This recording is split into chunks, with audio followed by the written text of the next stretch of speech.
P invested 5,000 6 month per மந்த்துக்கு 5,000 வயசு 6 மந்த்துக்கு பே பண்ணுறான். Q இன்வெஸ்டடு X பெர் மந்த்து 8 மந்த்துக்கு பே பண்ணுறான்.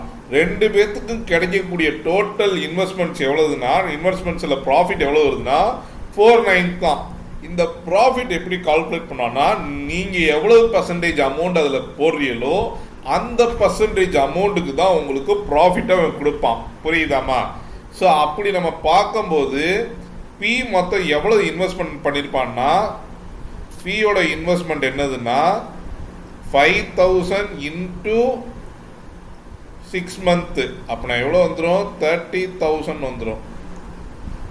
ஸோ 30,000 எப்படி வருதுன்னா, மொத்தமாக அவன் 6 மந்த்துக்கு தான் பே பண்ணியிருக்கான், மிச்சம் இருக்கிற 6 மந்த்துக்கு அவன் பே பண்ணல.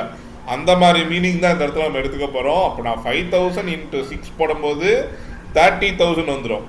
அதே மாதிரி Q எவ்வளோ இன்வெஸ்ட் பண்ணுறான்னா 8 மந்த்துக்கு இன்வெஸ்ட் பண்ணுறான். அப்போ நான் Qவோட இன்வெஸ்ட்மெண்ட் என்னதுன்னா, இது Pயோட இன்வெஸ்ட்மெண்ட், இது Qவோட இன்வெஸ்ட்மெண்ட் என்னதுன்னா X into 8.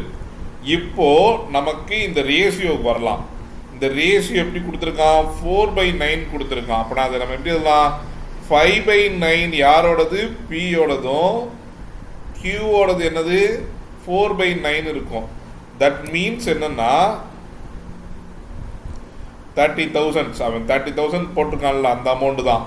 So 5/9 into total investment எவ்வளவுன்னா, ரெண்டு பேரும் சேர்த்து இன்வெஸ்ட் பண்ணது ஈக்குவல் டு 30,000.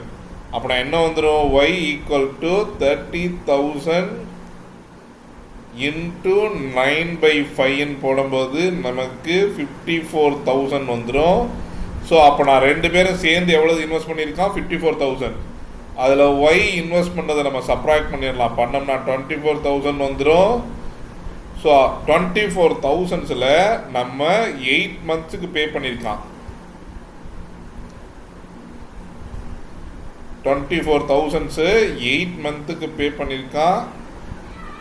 இந்த 8 மந்த்துக்கு பே பண்ணனால டிவைடு பை 8ன்னு போடும்போது நமக்கு என்ன வந்துடும்னா 3,000 வந்துடும். ஸோ நமக்கான ஆன்சர் என்னது? 3,000 தான் கரெக்டு. புரியுதா மகன்?